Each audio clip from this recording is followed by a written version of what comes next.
Jesus Cristo é o Senhor no céu, na terra e debaixo da terra. Ele é santo. Vamos a leer Lucas capítulo 1, verso 26. Vamos a leer hasta el verso 38, que sería nuestro tema hoy, que sería la doctrina del nacimiento virginal o el anuncio del ángel a María acerca del nacimiento de Jesús. Ya comenzamos a entrar un poco ya al asunto, porque el evangelio es el evangelio de Jesucristo. Entonces ya estuvimos viendo un poco el anuncio del nacimiento de Juan el Bautista y algunos hechos en relación a eso, pero ya comenzamos con el anuncio del nacimiento del Señor Jesús. Entonces vamos a leer desde el verso 26, dice: al sexto mes, o sea, se sobreentiende que es al sexto mes de lo que venía contando el Evangelio, que es el anuncio de Juan. Dice: al sexto mes el ángel Gabriel fue enviado por Dios a una ciudad de Galilea, llamada Nazaret, a una virgen desposada con un varón que se llamaba José, de la casa de David, y el nombre de la virgen era María. Y entrando el ángel en donde ella estaba, dijo: salve, muy favorecida, el Señor es contigo, bendita tú eres entre las mujeres. Mas ella, cuando le vio, se turbó por sus palabras y pensaba que qué salutación sería esta. Entonces el ángel le dijo: María, no temas, porque has hallado gracia delante de Dios, y ahora concebirás en tu vientre y darás a luz un hijo, y llamarás su nombre Jesús. Este será grande y será llamado Hijo del Altísimo, y el Señor Dios le dará el trono de David su padre, y reinará sobre la casa de Jacob para siempre, y su reino no tendrá fin. Entonces María dijo al ángel: ¿cómo será esto? Pues no conozco varón. Respondiendo el ángel le dijo: el Espíritu Santo vendrá sobre ti, y el poder del Altísimo te cubrirá con su sombra, por lo cual también el santo ser que nacerá será llamado Hijo de Dios. He aquí tu parienta Elizabeth, ella también ha concebido hijo en su vejez, y este es el sexto mes para ella, la que llamaban estéril, porque nada hay imposible para Dios. Entonces María dijo: he aquí la sierva del Señor, hágase conmigo conforme a su palabra. Y el ángel se fue de su presencia. Entonces este es el anunciamiento del nacimiento del Señor Jesús. Entonces, bueno, ya comenzamos a entrar un poco en algunos asuntos muy esenciales, muy importantes. Este pasaje tiene muchas cosas por decir, pero entonces yo quiero que basarme hoy por lo menos en lo esencial y lo principal del texto, que es el anuncio del nacimiento del Señor Jesús. Hermanos, el Señor Jesucristo no fue cualquier hombre. Ni su vida, ni su enseñanza, ni su muerte, ni su resurrección se compara a la de ningún otro hombre en la historia. Asimismo, su nacimiento. Su nacimiento es totalmente maravilloso y diferente a cualquier hombre que ha existido en la historia de la humanidad. Entonces vamos a resaltar esos aspectos del nacimiento que de alguna manera comienzan a ser puntos claves sobre los cuales vamos edificando la doctrina cristiana. Cuando uno no pone las bases sólidas, las cosas que se van a poner encima, pues no van a tener mucha estabilidad.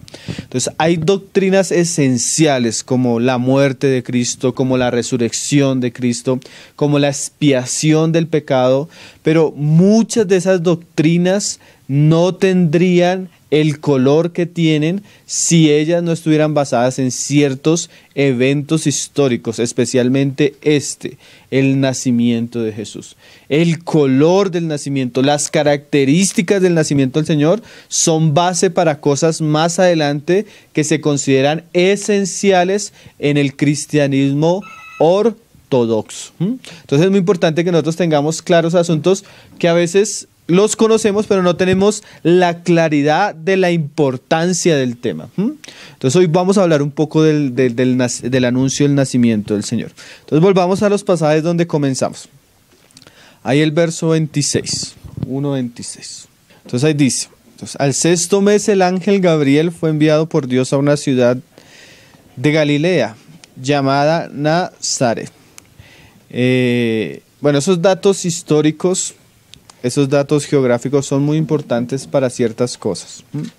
Más que para un asunto teológico, es para situar la historia en un ambiente comprobable. Cuando se crea un mito, una fábula, no se sabe a veces ni de dónde viene ni a dónde va. Nosotros decíamos que Lucas tiene ese carácter. Lucas es un gran historiador y nos da muchos detalles que en sí el detalle, aunque no tenga mucha enseñanza para nosotros, sí le da credibilidad al evento que él va a narrar, ¿sí? No es lo mismo que nació debajo de un árbol, como la mitología, pero no se sabe cuál árbol, no se sabe de dónde era el árbol, sino pura mitología. Entonces Lucas nos sitúa una región, nos sitúa esa región una ciudad, nos sitúa esa ciudad una familia, nos sitúa la descendencia de esa familia. Entonces comienza a armonizar el hecho histórico con muchos detalles que, aunque teológicamente tal vez no tengan mucha enseñanza para nosotros, sí históricamente. Y eso es importante que nosotros siempre lo tengamos presente. Porque tú vas a escuchar voces que te dicen, pero ¿cuál Jesús? Si Jesús es un personaje que se inventaron los judíos. Entonces, ¿cómo nació? Como que el diablo quiere desvirtuar la historia.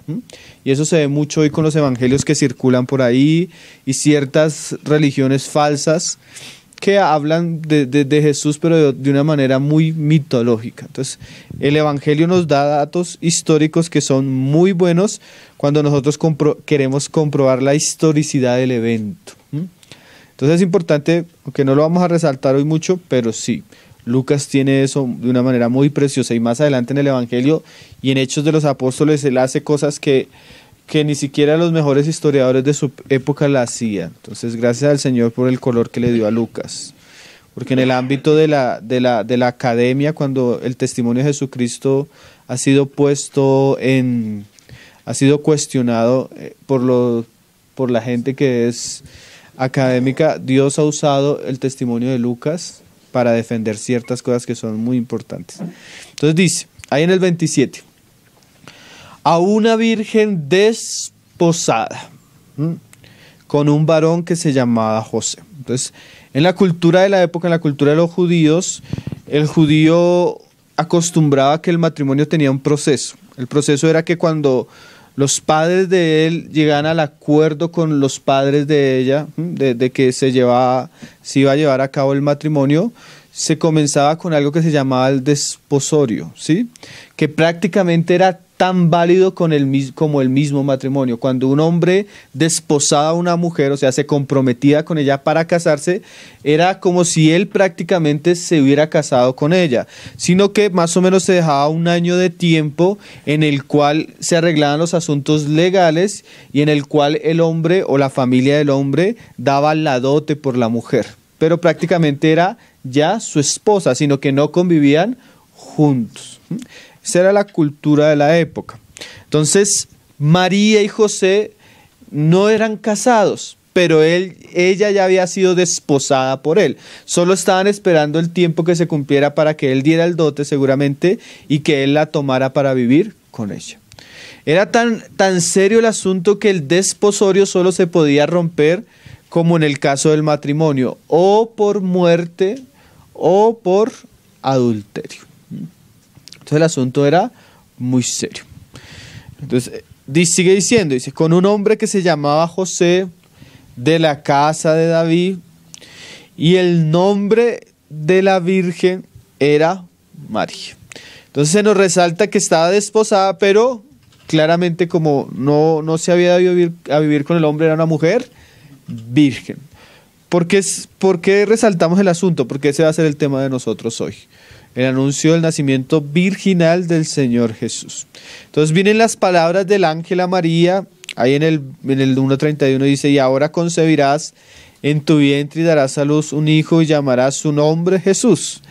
El ángel describe mucho lo que va a ser, quién va a ser este hombre. Nosotros hoy no vamos a tratar mucho ese asunto. Nosotros vamos a tratar especialmente la doctrina del nacimiento virginal del Señor Jesús. Entonces ahí surge la pregunta de María en el verso 34.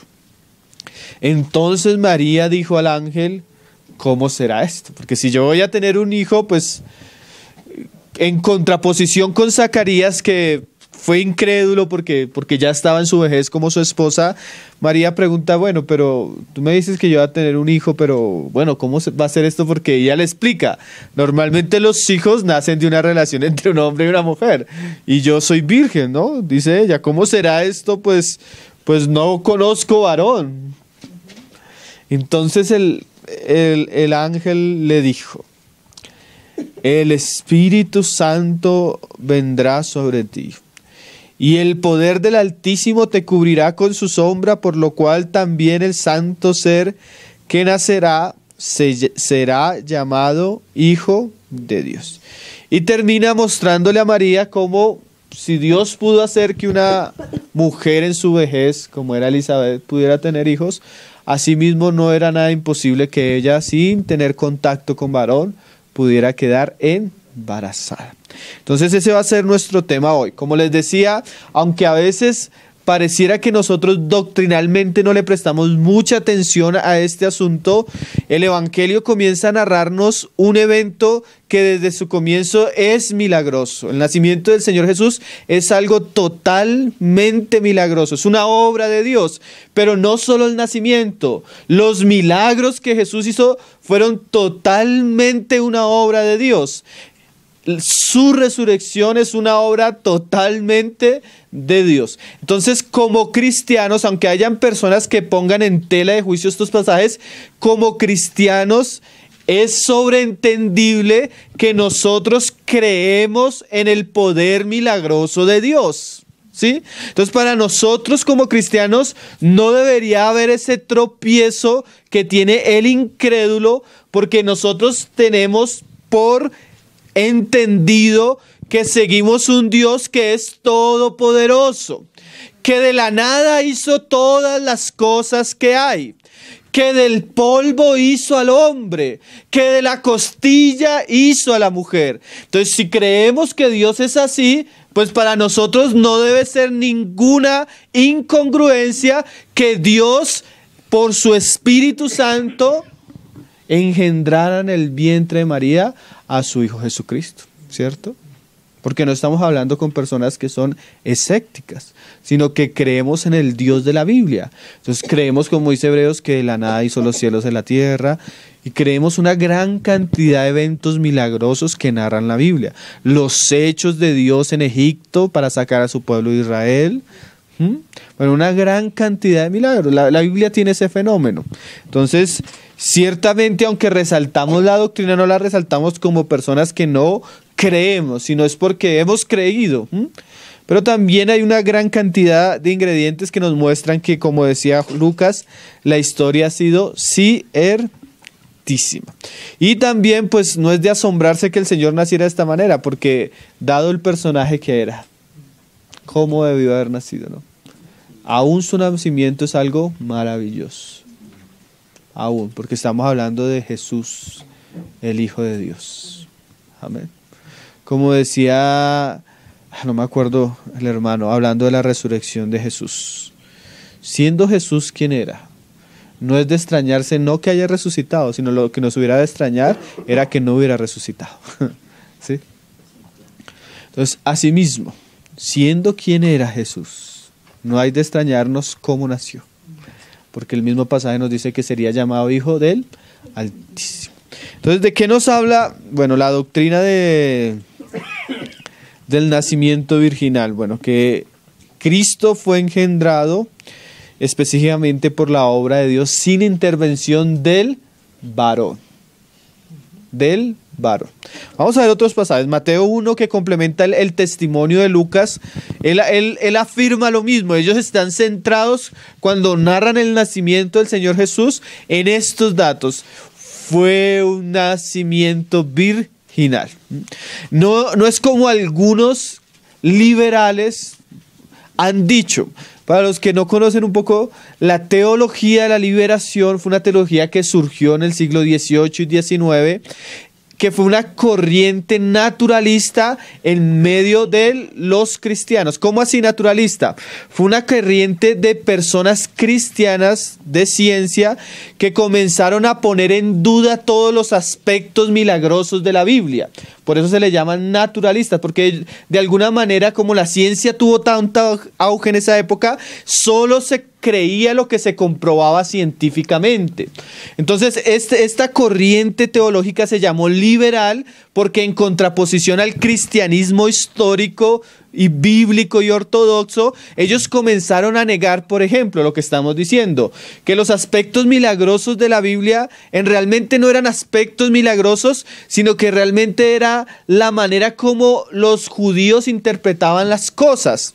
Pero no era que eran hechos históricos literales, sino eran como figuras. Entonces, Adán y Eva son una figura, no fue un hecho histórico. Jesús no nació de esa manera, sino ellos querían alegorizar. Jesús no hizo los milagros que hizo, sino que era la interpretación de los apóstoles. Jesús no resucitó. Entonces ellos niegan todo el aspecto milagroso que se encuentra en las Escrituras.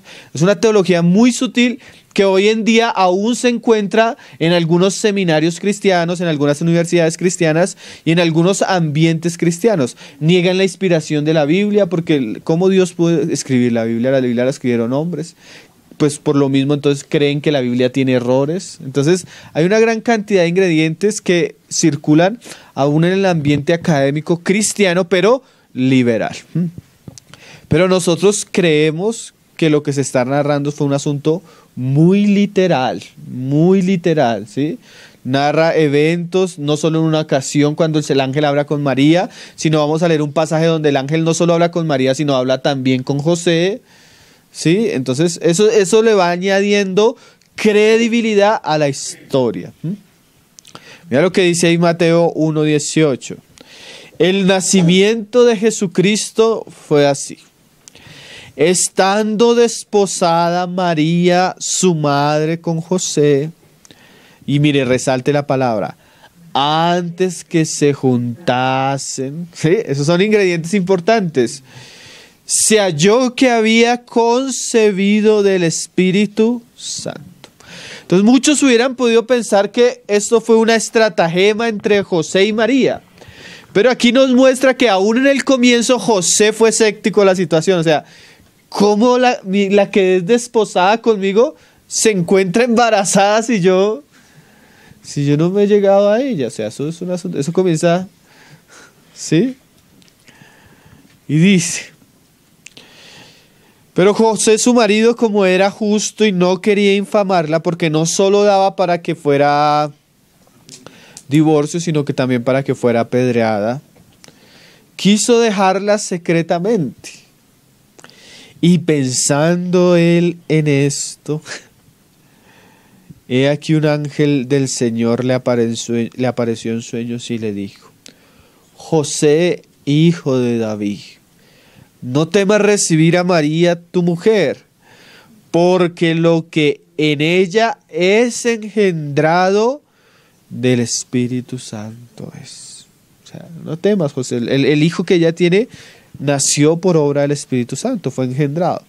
Y dará a luz un hijo y llamará su nombre Jesús, porque él salvará a su pueblo de sus pecados. Todo esto aconteció. Ahora Mateo comienza a relacionarnos este evento con unas profecías que se encontraban en el Antiguo Testamento. Especialmente una profecía que se encontraba en el libro de Isaías, que cuando tú la miras pareciera que no está hablando, pero está hablando. tú miras todo el contexto de la profecía, algunos han dicho que esa profecía no tiene nada que ver con el asunto mesiánico, pero Dios por el Espíritu Santo le mostró a Mateo que realmente lo que hablaba Isaías era el anuncio del nacimiento de Jesús. Y asimismo nosotros lo creemos, porque mira lo que dice Mateo. Todo esto aconteció para que se cumpliese lo dicho por el Señor por medio del profeta cuando dijo: He aquí una virgen concebirá y dará a luz un hijo y llamará su nombre Emmanuel, que traducido es Dios con nosotros. Y despertando José del sueño, hizo como el ángel del Señor le había mandado y recibió a su mujer. Y otra vez se resalta un asunto. Pero no la conoció, y ese lenguaje en la Biblia, en algunos contextos de conocer, habla específicamente de la relación entre el hombre y la mujer, la relación sexual, ¿no? Por eso dice que Adán conoció a su mujer, y de ahí salió, pues, Set. Entonces dice, pero no conoció hasta que dio a luz a su hijo primogénito. O sea que se sobreentiende que después de que nació Jesús, sí tuvieron contacto. Es más, la misma Biblia nos habla de los hermanos de Jesús. Es más, la misma Biblia nos da nombres de los hermanos. Es más, también se dice que tenía hermanas. Y aunque la Biblia no lo dice, en la historia de la iglesia se conocen los nombres de ella. Porque eso de que María sin pecado y relacionando para su virginidad, eso no es bíblico, eso es una de las doctrinas falsas del catolicismo romano, ¿no? Y le puso por nombre Jesús. Entonces la doctrina de la concepción virginal, bueno, más o menos qué es el asunto, pues lo que estamos leyendo, la doctrina del nacimiento virginal del Señor sostiene que el nacimiento de Jesús fue resultado de una obra milagrosa en la que la Virgen María concibió un niño en su vientre por el poder del Espíritu Santo. ¿Cómo fue esto? Pues ya lo leímos, ¿no? La sombra del Espíritu Santo te cubrirá y el santo ser. O sea, el mismo ángel le explicó a María cómo iba a ser el asunto. Y pues para nosotros no es de sorprender, porque si el Señor hizo a Adán del polvo, mucho más ya teniendo el vientre de la mujer. Si hizo a la Eva de una costilla, pues no es un asunto de sorprendernos a nosotros, ¿no? Pues como decimos, el elemento milagroso es absolutamente comprensible por aquellos que son de la fe, por el tipo de Dios en el cual nosotros creemos. R.C. Sproul, que es un teólogo muy famoso de nuestra generación, él dice: el Hijo de María no fue engendrado por María misma, ¿no? El Padre del Hijo es el Espíritu Santo, o Dios mismo. El Espíritu descendió sobre ella, cubriéndola con su sombra, obra que nos recuerda la obra del Espíritu Santo también en la creación original del mundo. Y nos revela que este niño será una creación especial porque su Padre es Dios mismo. Solo los que no creen en el nacimiento virginal del Señor Jesús, por lo general, y ahí por eso les decía que esto es tan importante, por lo general tampoco creen en las obras milagrosas de Jesús y por lo general tampoco creen en la resurrección de Jesús. ¿Sí ven? Porque estos hechos comienzan a ser la base del testimonio acerca de la persona del Hijo de Dios según la Biblia. No según el caballo de Troya, no según los evangelios apócrifos, ¿no? Jesús nació de una mujer judía, ¿sí? Y por obra del Espíritu Santo. Y esa mujer se llamó María. Entonces su nacimiento fue algo supremamente extraordinario. El hermano llega a decir esto: tan importante es la doctrina del nacimiento virginal que se convierte en una doctrina que comienza a poner las aguas divisoras, separando a los cristianos ortodoxos y separando a los cristianos que no creen en lo que dice la Biblia y en su aspecto milagroso. ¿Sí? Estas doctrinas comienzan a poner a las personas a ver si están en la fe o no están en la fe. Porque hay personas que dicen que creen, pero no creen lo que dice la Biblia. Por ejemplo, yo tenía un amigo que me decía en el colegio: Yo en esa época tampoco era creyente, pero me acuerdo de una conversación que tuve acerca de él sobre el cristianismo. Me decía, yo creo en la enseñanza de Jesús, me parece, pero creer que a Jonás se lo tragó un pez, creer que existió el diluvio, o sea, como que él ponía en duda todo el aspecto milagroso de la Biblia. Entonces yo preguntaba, pero entonces, ¿en qué cree? ¿En qué cree, no? Nosotros debemos tener claro que nuestra fe está basada en ciertos hechos. Si somos cristianos, creemos en Jesús. Pero también debemos saber que hay un testimonio de Jesús falso. Por ejemplo, los testigos de Jehová creen en Jesús, pero no es el Jesús de la Biblia. Porque en la Biblia se asegura que Jesús es Dios y ellos dicen que no es Dios. Entonces, aunque creen en Jesús, no creen en el Jesús de la Biblia. Por ejemplo, el gnosticismo asegura que creen en Jesús, pero ponen a Jesús como a aquellos seres que han alcanzado el punto de iluminación, así como ponen a Buda, así como ponen a Krishna, así como ponen a grandes iluminados. Pero la Biblia habla de Jesús de una manera muy diferente. Entonces, en cierto sentido, no es suficiente creer en Jesús, sino debemos creer en Jesús de la manera que Dios nos lo ha revelado por su palabra. Porque los judíos, pues históricamente ellos no pueden negar que existió Jesús, porque hay aún libros que no son cristianos, fuera de los evangelios, libros de la literatura judía que hablan de Jesús, que existió. Pero entonces hablan de Jesús como el hijo bastardo de María, como un hijo que fue concebido por una relación ilegítima. ¿Por qué? Porque para ellos Jesús es un falso Mesías, ¿sí? Entonces el concepto que nosotros tenemos en la Biblia de Jesús nacido de obra de nacimiento virginal, para muchos es un escándalo y tropiezo. Y más adelante Jesús mismo lo dijo, ¿no? Qué interesante, Dios había dicho, la piedra angular que ha venido a ser cabeza del ángulo, también fue la piedra que desecharon los edificadores. O sea, muchos no creyeron. Pero para los que hemos creído, Pedro llega a decir, es la piedra principal, escogida y preciosa. Entonces, nosotros, en vez de hallar escándalo con el hecho que se nos es presentado por las Escrituras, nos debe producir asombro. ¿Por qué, hermanos? Porque como lo vamos a leer más adelante, el pasaje que cita Mateo e Isaías dice que era una señal. ¿Qué quiere decir una señal? Que este hombre que iban a nacer no era cualquier hombre. Como lo leímos ahorita y como dijo Gabriel, su nombre era Jesús, que significa Él es el Salvador. También, como decía Mateo, Él es Emanuel, o sea, no es cualquier hombre, aunque es verdadero hombre, era Dios encarnándose. Entonces usted se comienza a dar cuenta que este asunto va ligado a doctrinas muy esenciales de nuestra fe. Entonces, bueno, vamos a hablar algunas razones por las cuales, no muchas, pero ¿por qué Jesús no podía nacer como naturalmente han nacido todos los hombres? Entonces vamos a ir a Romanos 5, verso 12. La Biblia enseña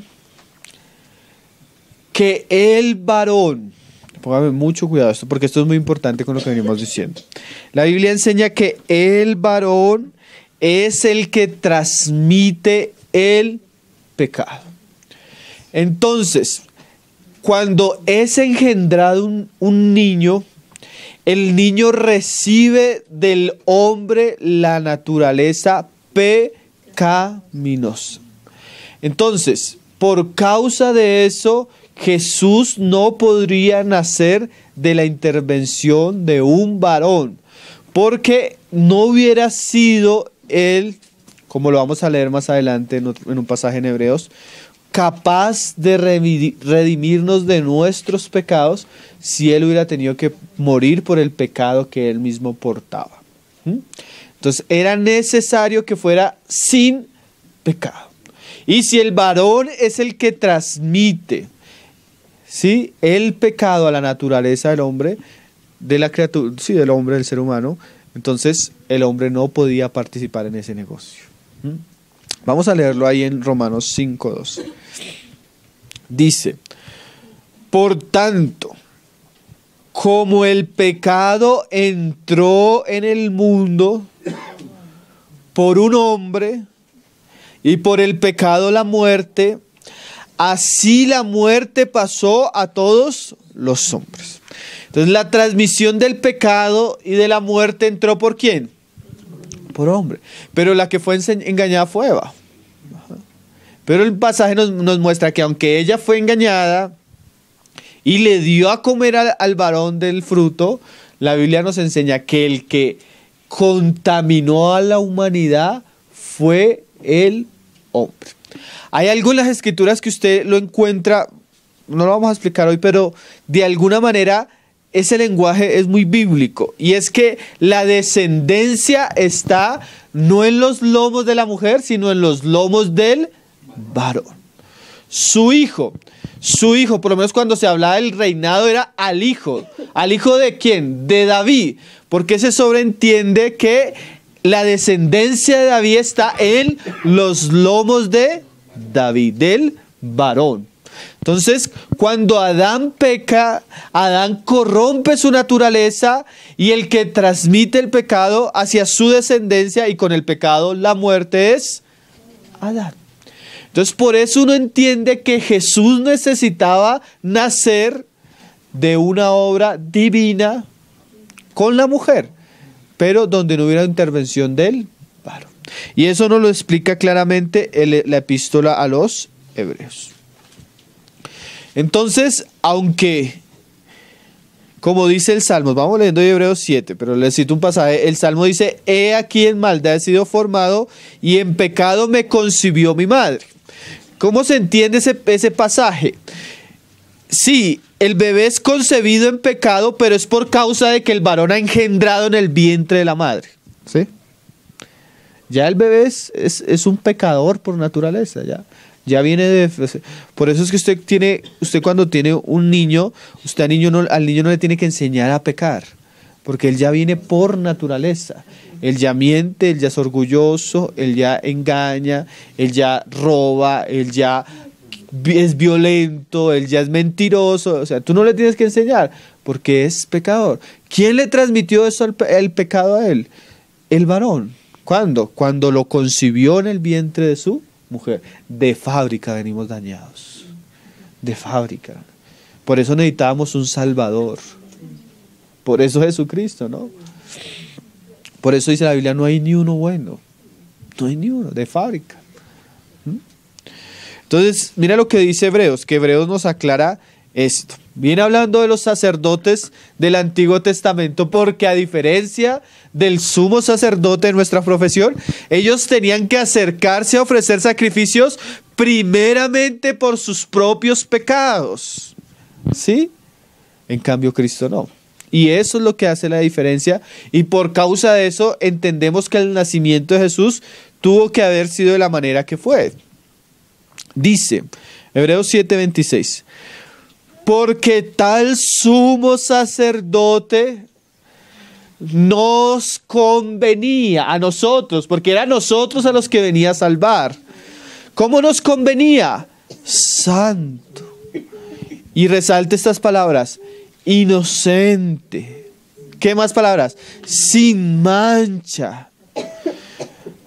Tenía que ser alguien totalmente diferente a los pecadores, apartado de los pecadores y hecho más sublime que los cielos. Uy, qué lenguaje tan precioso, ¿no?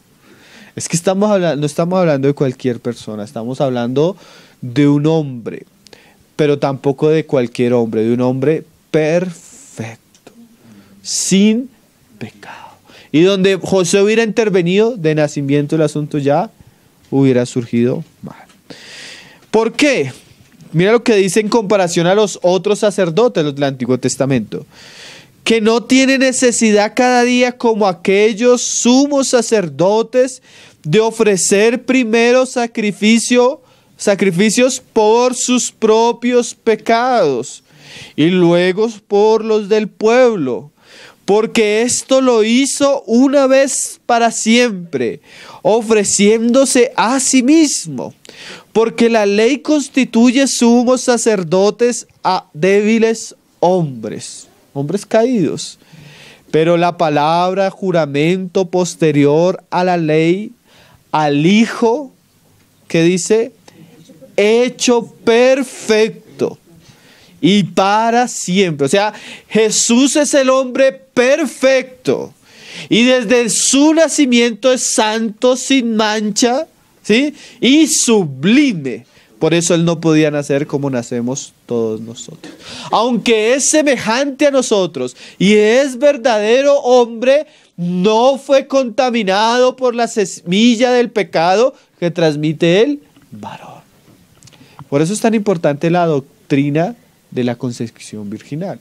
Porque si Él no hubiera nacido del hogar de José y María, Él mismo, por causa de su pecado, hubiera tenido que ir a la cruz a morir primeramente por sus pecados, antes que por los otros. Eso es lo que enseñan las Escrituras. Entonces, las Escrituras claramente enseñan que Él era verdadero hombre. Gálatas 4, verso 4. Mira cómo lo dice Pablo. Nos dice que sí, fue obra del Espíritu Santo, pero usó una mujer.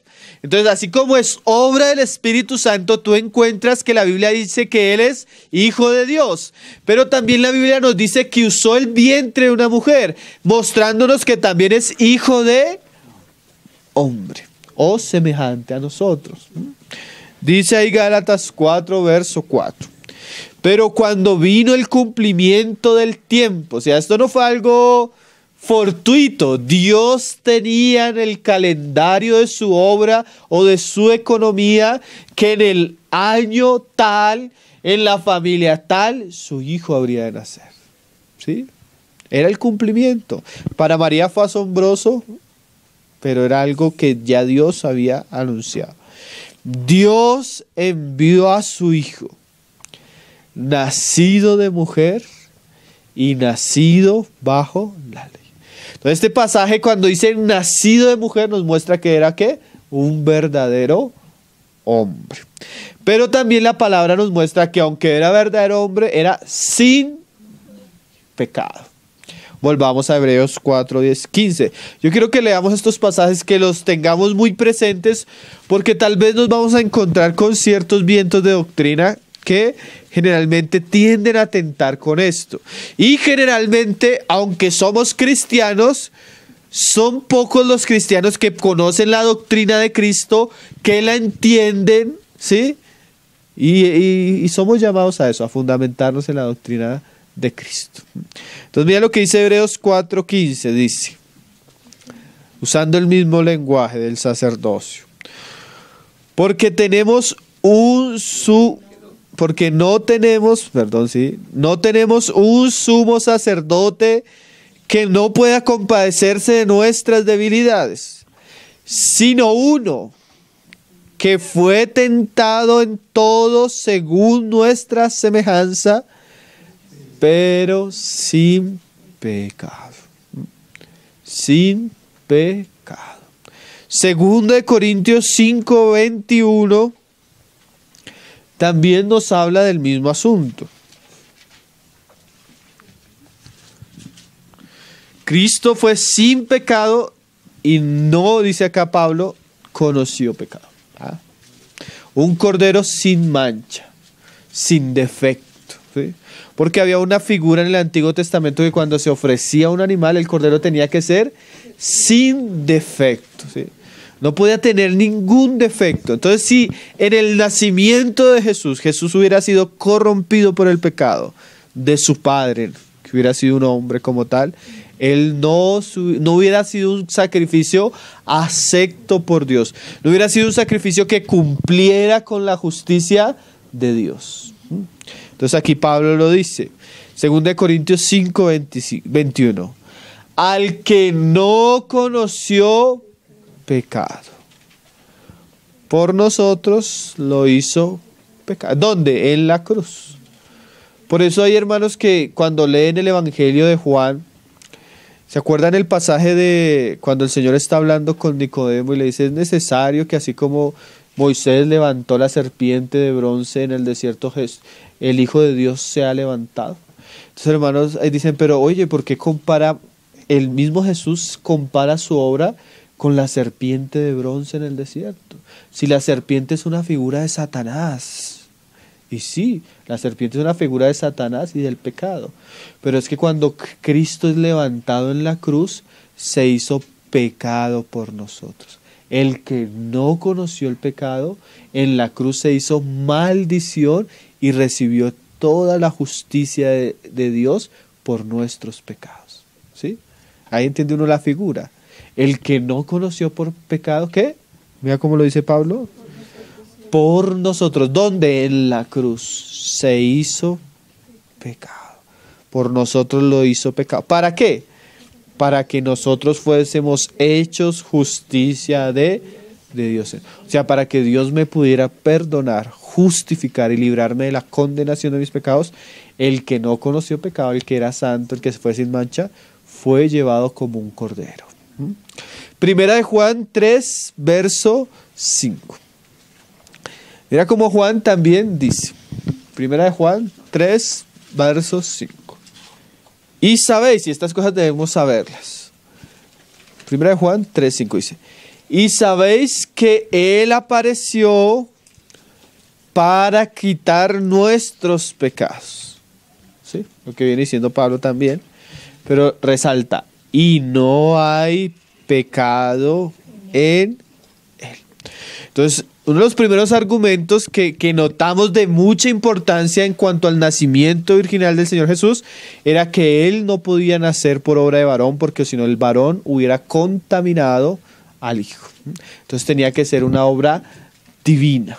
Claro, sí es hombre, claro que es hombre, porque también Él es, así como es verdadero Hijo de Dios, también es verdadero Hijo de María, semejante a nosotros, pero sin pecado. Por eso la Biblia usa la figura de que Cristo es el segundo Adán. ¿Por qué? Porque Adán también fue creado sin pecado. Solo que él se rebeló, desobedeció y comió. Pero Cristo no. Cristo es santo y sin mancha.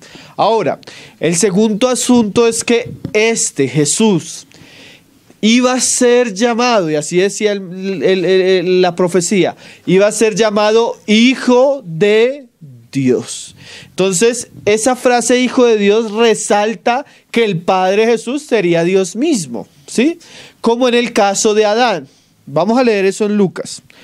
Lucas, bueno, primero en el pasaje donde dice que él iba a ser Hijo de Dios, que el mismo ángel se lo recuerda a María, ahí en el verso 35, 1:35.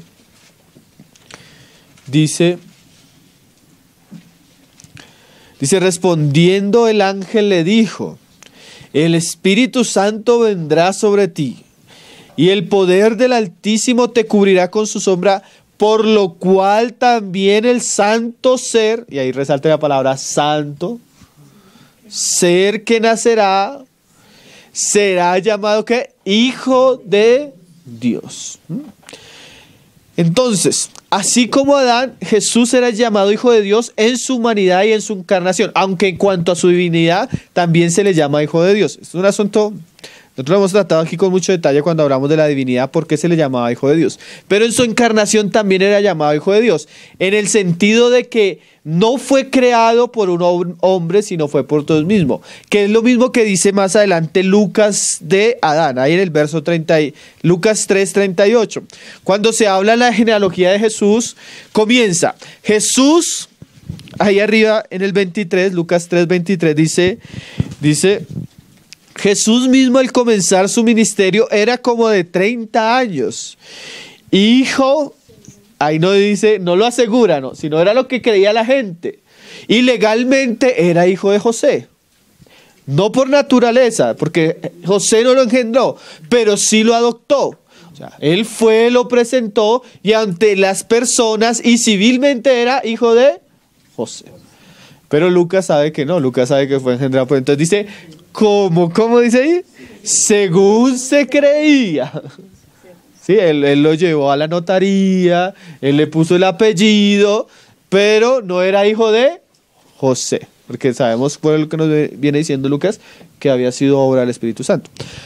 Según se creía de José, hijo de Eli. Pero ¿por qué vinimos a este pasaje? Para resaltar por qué se dice que sería hijo de Dios, igual que se dice de Adán en este sentido. Ahí más adelante en el verso 38, bueno, ahí comienza la genealogía. José, hijo de Eli, Eli, hijo de tal y tal, porque claro, cada uno de ellos fue engendrado por su padre, y ahí dice los nombres. Pero cuando llega al final de la genealogía, que llega Adán, no se dice que el padre de Adán era el mono, ¿no? No se dice que el padre, no. El padre de Adán, o Adán proviene de ¿quién? Hijo de Dios. ¿Qué quiere decir eso? Ahí lo dice, hijo de Adán, hijo de Dios. Quiere decir que Adán no nació como han nacido todos los demás hombres de ahí en adelante, por un padre y una madre, sino que Adán nació por una obra directa de Dios. Y la Biblia nos describe cómo fue esa obra, del barro. Él lo cogió, lo formó y sopló en él el aliento de vida. Entonces fue creado por Dios mismo. En ese sentido, igual se habla de Jesucristo en su encarnación, que la humanidad del Señor Jesús fue engendrada por el Espíritu Santo en el vientre de María. Vamos a leerlo en Hebreos 1, verso 5.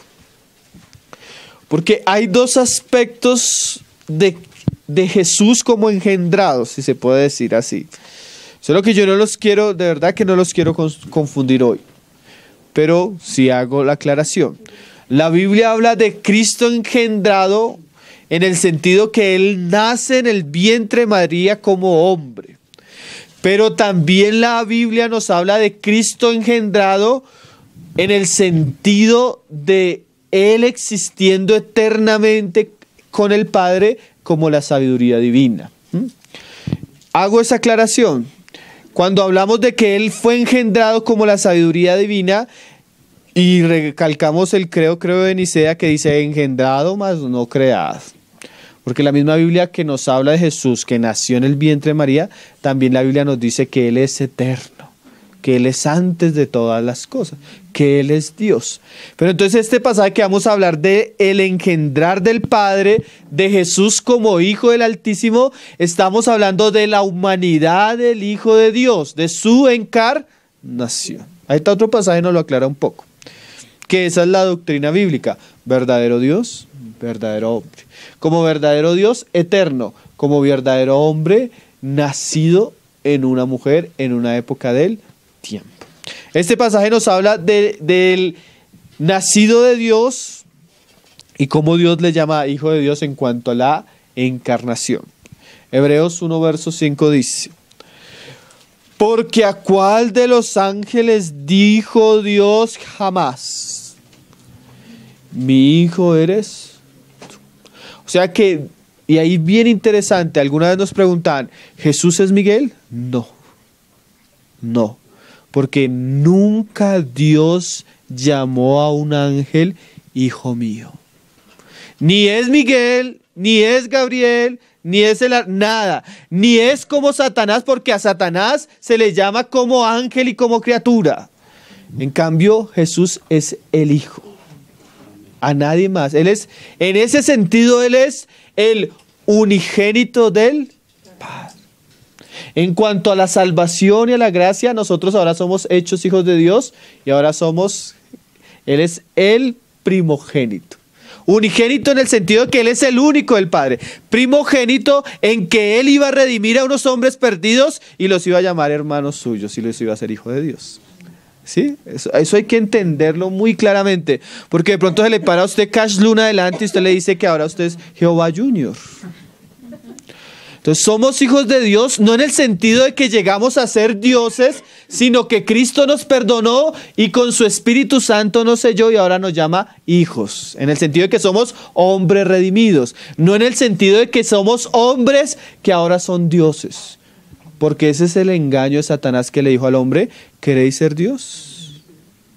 Y en ninguna parte de la Escritura nos dice la Biblia que nosotros somos dioses, somos hombres redimidos. O sea que eso de Jehová Junior, que no es solo una doctrina que que salió este predicador, sino que es una doctrina que siempre Satanás ha querido introducir. Es más, la nueva era habla de eso, de que lleguemos a ser como Dios. Entonces hay todo un proceso en la reencarnación, entonces el karma, y entonces tú vas evolucionando hasta llegar a la divinidad. Pero es una doctrina totalmente antibíblica, hombres. Pero ahora se nos va a mostrar del Hijo, pero hace la diferencia. Cuando el Padre habla de Jesús, no habla de los ángeles, porque a ningún hombre, a ningún ángel le habló así jamás. Porque los testigos de Jehová te dicen que Jesús es el arcángel Miguel, ¿sí? Torciendo algunos pasajes de Daniel. Pero aquí se nos dice que Jesús es totalmente aparte de aquellos seres. Pero ¿cómo se le llama? Mi Hijo. En el sentido de que el mismo Padre lo iba a engendrar. Aún en su encarnación, eres tú. Yo te he engendrado hoy. Aquí hay un asunto, como les decía. Ese hoy puede ser el vientre de María, pero también hay un engendrar del Hijo como el eterno del Padre. Solo que no los quiero confundir y no voy a entrar en ese detalle. Pero aplicándolo a hoy en el vientre de María, y otra vez dice, yo seré a él Padre, porque sería llamado Hijo del Altísimo, y él me será a mí Hijo. Y otra vez, cuando introduce al primogénito en el mundo, ¿cómo lo introduce, hermano? ¿Cómo lo introduce? En el vientre de María. ¿Por qué esa frase lo introduce? Porque como vamos a leer ahorita en Juan, él ya existía. Él ya existía. Un día, y esto era para los judíos el tropiezo de los tropiezos, porque un día le dijo el Señor a los judíos, Abraham vio mi día y se gozó.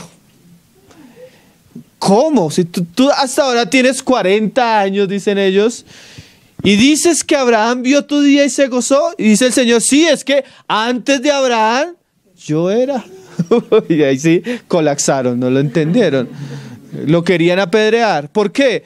Porque en el lenguaje que está usando el Señor Jesús, o sea, que Él existía antes de Abraham, ¿qué está mostrando? Que Él era antes, que Él era eterno. Entonces, para ellos, esa frase solo se le podía aplicar a Dios mismo. Entonces, ellos entendieron que Él se estaba haciendo como Dios y buscaron piedras para apedrearle.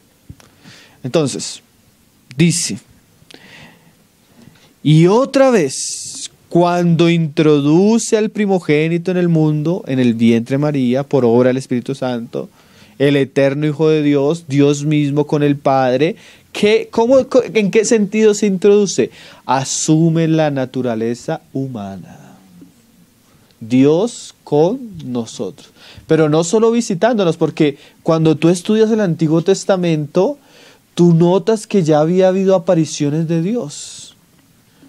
Lo que nosotros en teología llamamos teofanías, Dios apareciendo. Pero una cosa es que Dios tome apariencia y aparezca, y otras cosas que Dios se haga hombre. Esa es la doctrina de la encarnación. Eso es la doctrina de Cristo, ¿no? Dios se hizo hombre. Como decía Mateo, Dios Emmanuel, Dios con nosotros. Es interesante que comenzamos con el Evangelio y ya comenzamos a introducirnos en las grandes verdades de la fe cristiana. Si usted no cree que Jesús se hizo carne, dice, ¿saben qué dice Juan? Aquí lo estudiamos en 1 Juan. Entonces usted es mentiroso, y todo espíritu que niega que Jesús se hizo carne es el espíritu del anticristo. ¿Por qué? Porque esas son las doctrinas esenciales de la fe. Lo que no es contrario a esto, dice Juan, que es el espíritu del anticristo, que es el espíritu de Dios. Entonces dice, y otra vez cuando introduce al primogénito en el mundo, dice, adórenle todos los ángeles de Dios. O sea, no es un ángel de Dios, pero manda a los ángeles que le adoren. ¿Qué pasó cuando llegaron los pastores a donde estaba naciendo el Señor Jesús? ¿Qué pasó? Escucharon la voz de los ángeles. Hosana en las alturas, gloria, paz a los hombres. ¿Por qué? Porque el Padre estaba introduciendo al Hijo, que era el Salvador del mundo. Se comienza a ver cómo todo comienza a coger orden, ¿no? Ciertamente de los ángeles dice, o sea, Dios también habla de los ángeles, pero no como del Hijo. Porque una es el Hijo y otra es el que hace a sus ángeles espíritus y ministros llamas de fuego. Más del Hijo dice. Y esta es una frase interesante, porque el Hijo que fue introducido, que fue encarnado, se le habla, y esto no se lo inventaron los cristianos, porque dice el testigo de Jehová, no, eso es una herejía cristiana, o dicen los judíos, eso se lo inventó Pablo, pero ¿cómo Dios va a llamarle a un hombre Dios? ¿Sí? ¿Cómo Dios le va a decir a un hombre que es hombre Dios? Ellos decían, eso es idolatría, volver a un hombre Dios. Pero, ¿quién está hablando acá? El Padre. Y mira lo que el mismo Padre dice del Hijo. El Padre le llama al Hijo, tu trono, oh Dios, por el siglo del siglo. O sea, el mismo Padre hablando del Hijo dice que tiene un trono que es por el siglo del siglo, que es un hebraísmo para decir eternamente, y se refiere a Él como Dios mismo. ¿Ah? O sea, la doctrina de la divinidad del Hijo de Dios no se la inventó Pablo, no se la inventó ni siquiera Juan el Bautista, no se la inventaron la iglesia primitiva, sino el mismo Padre cuando manda al ángel le dice, dígale a José que se va a llamar Emanuel porque significa que Él es Dios con ustedes. Es el mismo testimonio de Dios. Y es más, la profecía en Isaías decía, cuando naciera que si iba a ser llamado como príncipe de paz, admirable, consejero, Dios fuerte, Padre eterno. O sea, ¿qué nos muestra? La Biblia tiene mucha evidencia mostrándonos que Jesús es Dios mismo, el Hijo de Dios. Amén. Entonces, leamos Juan 1 verso 1. Porque así comienza el Evangelio y nosotros debemos creer en Jesús según el testimonio de los apóstoles de Él, según las escrituras que inspiró Él, ¿no? Porque hay muchos vientos de doctrina, muchos errores en relación a esto. Dice Juan 1, verso 1. Dice, en el principio, se sobreentiende que ese principio es el comienzo de las cosas creadas, porque ese es el nombre de Génesis. Génesis significa en el principio, y así comienza Génesis. En el principio, Bereshit, creó Dios los cielos y la tierra. Entonces, se sobreentiende que ese principio que habla Juan acá es el comienzo de todas las cosas creadas. No solo las visibles, sino las invisibles. Porque aunque son invisibles, también fueron creadas, ¿no? Eso lo dice Colosenses. Entonces, mira, cuando comenzaron a hacer todas las cosas, ¿qué dice Juan acerca de Jesús, del Verbo? Era el Verbo. O sea que ese lenguaje nos dice que Jesús, el Verbo, él toma nombre, Jesús es en la encarnación. Pero el Hijo de Dios, el Verbo, ya existía en el principio, o sea, ya era. O sea, antes de que Dios creara todas las cosas, ya el Hijo de Dios existía. O sea que no existía solo en la época de Abraham, sino antes.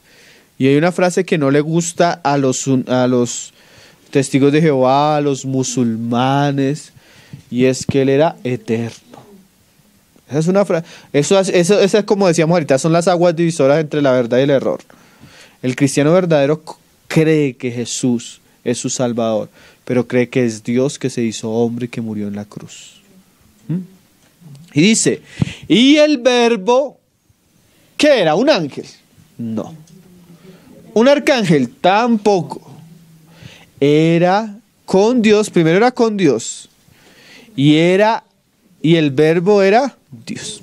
Este versículo, como decía un hermano, este versículo es una espada que con mucha suavidad quita como 15 herejías.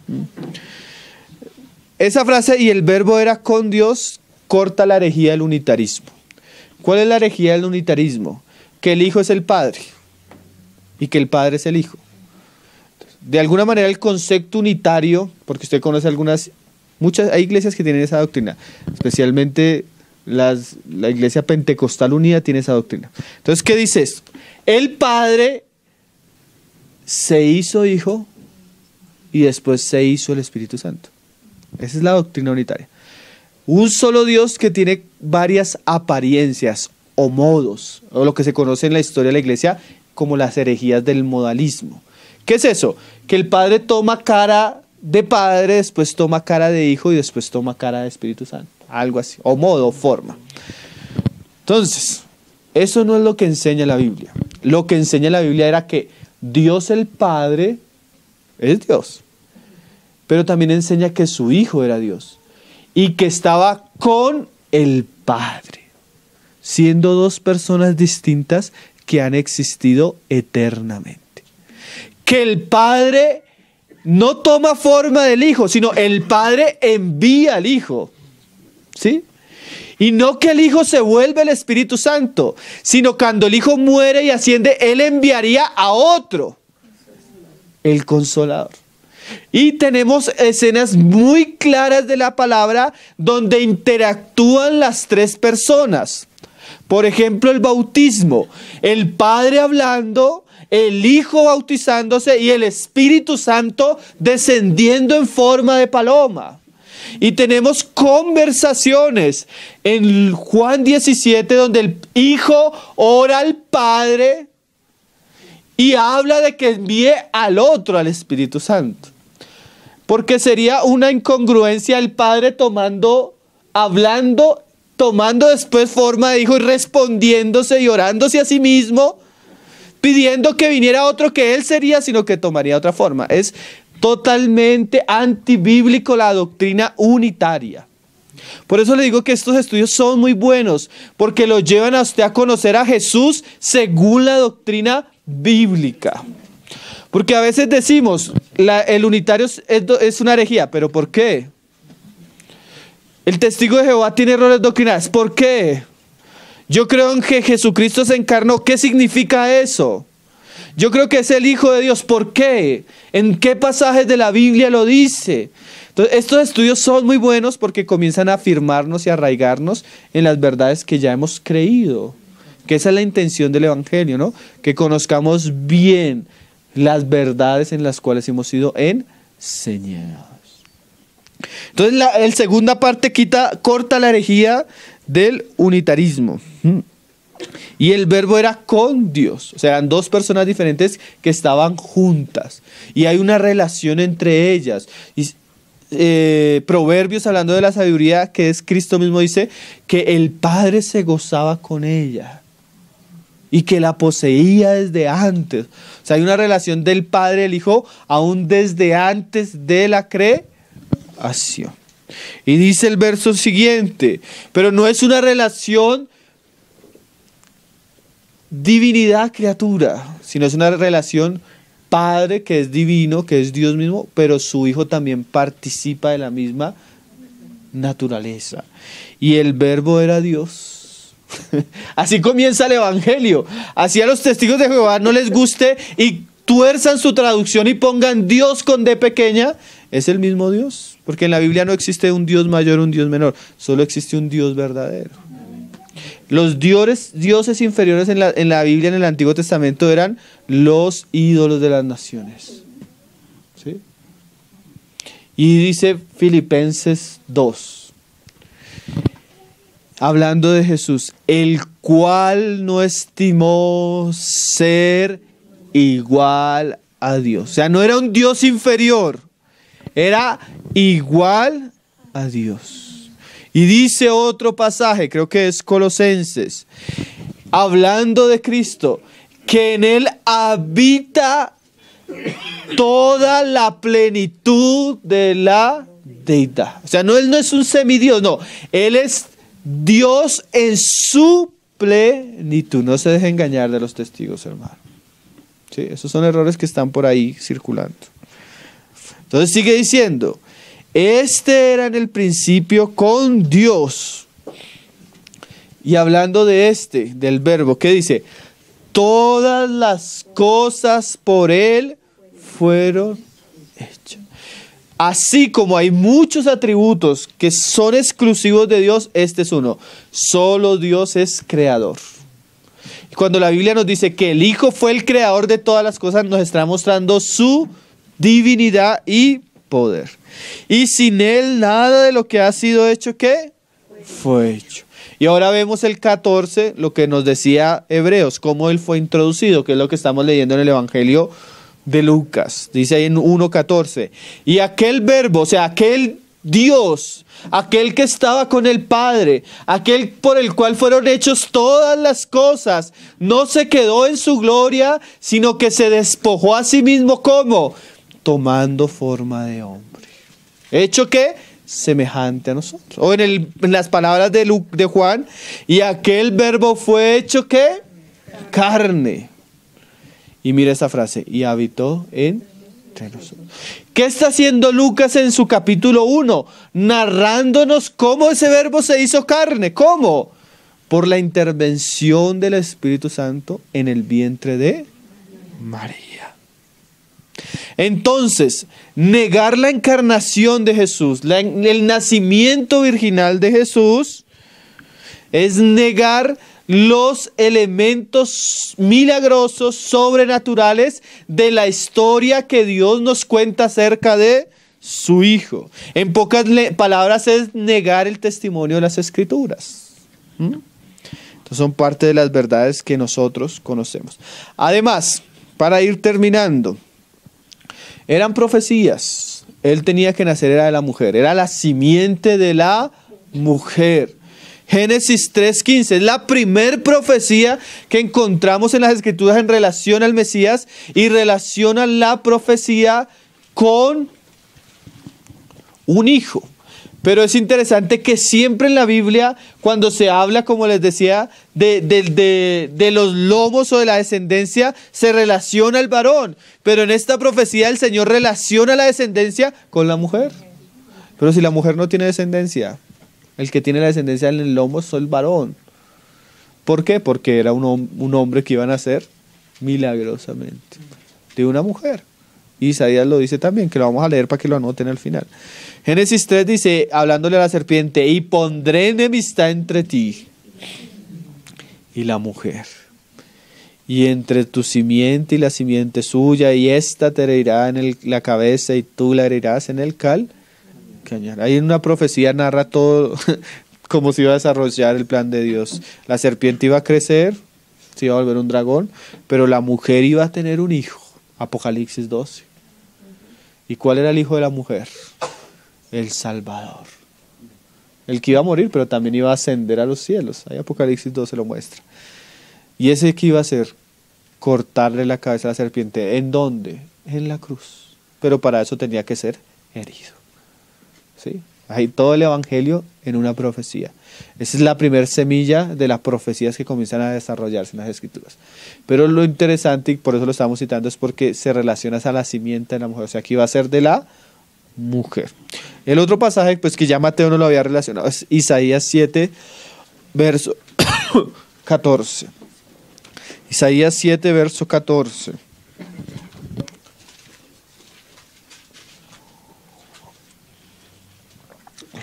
Que es el pasaje que cita Mateo. Dice, por tanto, el Señor mismo os dará señal. He aquí que la Virgen concebirá y dará a luz un hijo y llamará su nombre Emmanuel. Entonces el mismo pasaje nos muestra que el nacimiento de Jesús de una manera virginal era ¿qué? Una señal, sin intervención del hombre, de que era Dios. ¿Por qué es tan importante el nacimiento virginal? Porque es una señal para mostrarnos que era Dios con nosotros. No era cualquier hombre el que estaba naciendo allí. Era el Hijo de Dios encarnado o hecho carne, como decía Juan 1. Termino el compartir de hoy porque hay una acusación que ha tomado fuerza en nuestros días. Eso comenzó con la época donde el naturalismo cogió mucha fuerza, pero es la acusación de que se dice que el nacimiento, o la manera como se narra el nacimiento de Jesús, de una manera virginal, fue, ¿cómo decirlo? Fue algo que adoptó el cristianismo que ya circulaba en la mitología griega y romana. ¿Usted no ha escuchado ese argumento en internet? Ese es un argumento muy usado por los ateos. Que lo que nos está diciendo Lucas y lo que nos dice Mateo en el Evangelio acerca del nacimiento de Jesús simplemente fue el reciclaje de ciertas mitologías que ya existían. Porque la mitología decía que los dioses se mezclaban con las mujeres y salían semidioses. Entonces, de alguna manera hay una acusación hacia eso. Bueno, no tenemos el tiempo para hablarlo con mucha profundidad, pero por lo menos si usted quiere entender ese asunto, porque yo me lo encontré en alguna época y bueno, los judíos también usan eso para decir que como ellos no creen en Jesús, los judíos, los religiosos. Entonces, hay un artículo muy bueno de los hermanos de una página en internet. Esa creo que Giovanni por ahí me mostró en estos días que había descargado la aplicación. La página se llama godquestion.org.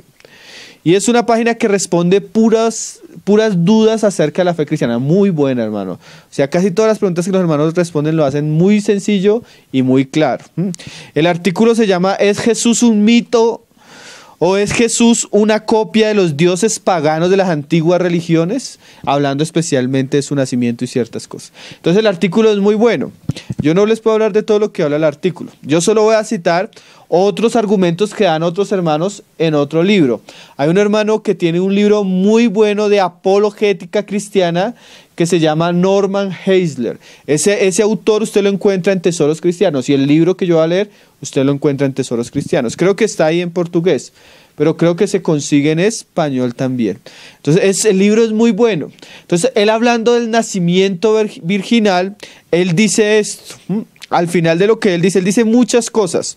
Y especialmente cuando él habla de si realmente fue algo que se adoptó de la mitología pagana el nacimiento del Señor Jesús, él dice ciertas cosas que son interesantes. Añádale el artículo si usted quiere profundizar. Lo que pasa es que ya no estamos con mucho tiempo. Norman Geisler, ahí está en la página, ese autor es muy bueno. Los libros de él en cuanto a defensa de la fe son muy recomendados. Tiene un libro también muy bueno que se llama Manual de Enigmas y Contradicciones Bíblicas.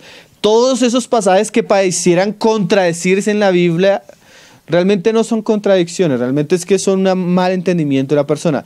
Entonces él tiene un libro completo donde verso por verso toma todas esas dudas o esas contradicciones que usan los ateos o las personas que van contra el cristianismo y él lo explica muy eruditamente. O sea, la literatura de él es muy recomendable. Si usted la quiere, ahí en la página tenemos la sección de él, libros muy buenos. Entonces él dice eso. Para que surja una leyenda, generalmente debe... Y más hablando de Cristo, tenía que surgir en un tiempo muy prolongado al tiempo que sucedió el hecho. ¿Por qué? Porque digamos, si se va a decir algo, una leyenda acerca, digamos, de Pablo David. Entonces usted sale de acá y usted se inventa que usted vio que Pablo David estaba en la reunión y Pablo David comenzó a levitar. Y los hombres comenzaron a ver que subió hacia el cielo. Entonces usted se inventa esa leyenda. ¿Por qué le quiero decir eso? Pero si usted se inventa esa leyenda de pronto 80 años después, 100 años después, no va a haber nadie que le diga, no fue así. ¿Por qué? Porque sucedió un tiempo muy posterior al hecho que se está diciendo. Eso pasa con Jesucristo. El Evangelio de Lucas, como decíamos aquí, fue escrito más o menos en el año 58 o 60 de la era cristiana. Cuando Lucas escribe su Evangelio y narra el nacimiento de Jesús, todavía habían personas que conocieron los hechos directamente. Entonces, si hubiera sido una fábula o un mito inventado, hubiera personas que hubieran dicho, no pudo haber sido así yo, ¿no? ¿Sí me hago entender? Entonces, el hecho que los evangelios hayan sido escritos en un tiempo tan temprano hizo que muchas de las leyendas que sí surgieron con el tiempo, porque sí, ustedes saben lo que son los evangelios apócrifos, ¿sí? Son evangelios que se escribieron, pero se escribieron más o menos en el año 200, en el año 300, por personas que no fueron testigos oculares de los hechos. Entonces, eso hizo que esos evangelios que ellos escribieron estuvieran mezclados con historias. Por ejemplo, hay unos que ustedes ven en ciertas películas, que un día estaba Jesús de niño y una paloma se cayó, y Jesús cogió la paloma, y la paloma cogió vida, y comienza a narrar una serie de milagros que no se encuentran en las Escrituras. Ese tipo de documentos surgieron en la historia de la iglesia. Pero ¿por qué sabemos que no es verdad? Por ejemplo, cuando Jesús entra a las bodas de Canaán y hace el milagro de convertir el agua en vino, dice Juan, este fue el comienzo de las señales que comenzó a hacer Jesús. O sea, él no hizo milagros cuando era niño, hermano. ¿Sí? Esas películas que usted ve o esos libros son apócrifos, que son documentos que tienen ese carácter, que cogieron como leyendas acerca de Jesús, pero que fueron escritos en el año 200 y 300, que no tienen ninguna autenticidad histórica. No los evangelios. Los evangelios fueron escritos a una época muy temprana, donde la misma generación podía comprobar si lo que se estaba diciendo era verdad o era mentira. Ese es un muy buen argumento. Otro argumento, antes de que se me duerma. Dice, este lo resaltan bastante en el artículo que en la página de Go Question, donde responden las preguntas sobre la fe cristiana. Ningún mito, y esto es bien interesante, ningún mito, ni griego, ni romano, habla de un Dios, porque ellos se caracterizaban porque eran politeístas. O sea, ninguna mitología nos habla de un Dios, sino nos hablaba de muchos dioses. Ningún mito griego ni romano habla de un Dios que se encarnó en el vientre de una virgen, que murió una muerte expiatoria y que resucitó. Eso no se encuentra en ninguna parte de la mitología, cualquiera, la que usted estudie. Y los hermanos cogen toda la mitología griega en el artículo que les digo y muestran, comparan, y ningún mito se parece. O sea que cuando dicen que el nacimiento de Jesús se parece al nacimiento de alguno de los dioses griegos, cuando tú estudias el nacimiento de los dioses griegos en la mitología, ninguno se parece al de Jesús. Ninguno, hermano. Unos nacían, bueno, ahí se lo explican los hermanos, si usted quiere leerlo. Ahora, otra cosa interesante. Los mitos griegos que hacían a los hombres nacer de acontecimientos milagrosos, como un nacimiento virginal, surgieron después de la época de Cristo. ¿Qué quiere decir? Que si hay alguna influencia, no fue de la mitología hacia el cristianismo, sino fue que el cristianismo, como creció, llegó a influenciar algunas mitologías que surgieron después. ¿Sí lo entendió?